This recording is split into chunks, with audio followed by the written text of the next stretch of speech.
the testimonies of the people, chilling testimonies, narrating the horror. But days after Murshidabad mayhem, in the backdrop of all the politics, the criticism which is coming the TMC's way, also for the absence of the Baharampur MP, from the violence-hit areas, we have some source-based information coming in. Information from the TMC camp. We are getting to know that Yusuf Pathan reportedly has been asked to visit the violence-hit areas in West Bengal. The TMC local leaders reportedly had said that they are in touch with him, they are requesting him, they have spoken to him on the phone, and they've urged him to visit the district soon. The district Trinamool Congress leadership reportedly is unhappy with the MP for not visiting Murshidabad during last week's communal clashes, with a section of the unit also reaching out to him, some reportedly expressing displeasure over the party's decision to field a celebrity candidate who was apparently absent during this particular crisis. And now that's what we're getting to know from the TMC sources. So TMC basically urging the MP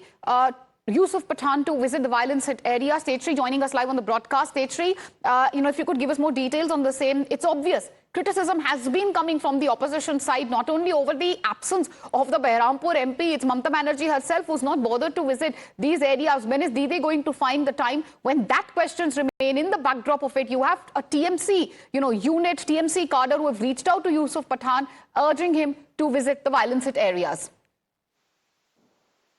Well, you see, that remains to be a big question, that when the TMC leaders are going to hit the violence-hit areas. In fact, it is very ironical that the leaders, the chief minister herself, is not visiting the once spoken to the family members of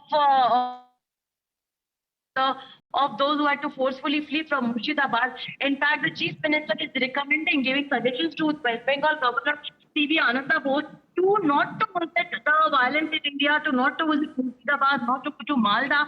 And in fact, the reason that he's citing that the law and order situation is not completely under control. Let the peace prevail in the area. And in fact, if he visits the area, then tensions might escalate. So Chief Minister herself is not visiting, but when Governor is visiting, then at that particular point of time, she is recommending, giving him the suggestion and advice to not to visit the area. And in fact, again, this is the leaders themselves, the TMC leader is in fact questioning to Yusuf Pathan as to why he is not visiting his own constituency, which is certainly one of the violence-hit area as well. So in fact, there is no word from him as well. And in fact, remember, he also had to face a backlash from the BJP while he was he in fact posted a picture on social media having a cup of tea when on the same, in the similar time, on a similar day when in fact the violence had hit the district of Murshidabad and the nearby districts as well. So that is certainly questionable that NHRC team is visiting, NCW is visiting, Governor is visiting, but when their own MPs, MLAs and the leaders will be visiting, and in fact the leaders of that particular constituency as well have no time to visit and in fact even speak to the victims.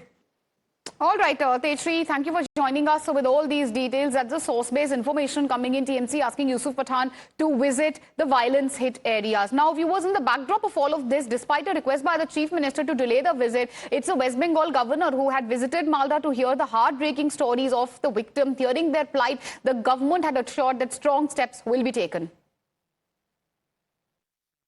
I came to this relief camp to see for myself how the victims are staying here. I heard all their grievances, given assurance that they will give all protection and also food, clothing, shelter, everything will be provided. Now, what they told me in detail, particularly the women who are displaced from their houses, is very sad and shocking, benumbing to the mind of any civilized society. What has happened there is nothing, something which should never have happened in Bengal. And we should take all steps, we will take strong steps to see that these people go back at the earliest, they get protection, they will get all support that is required for them.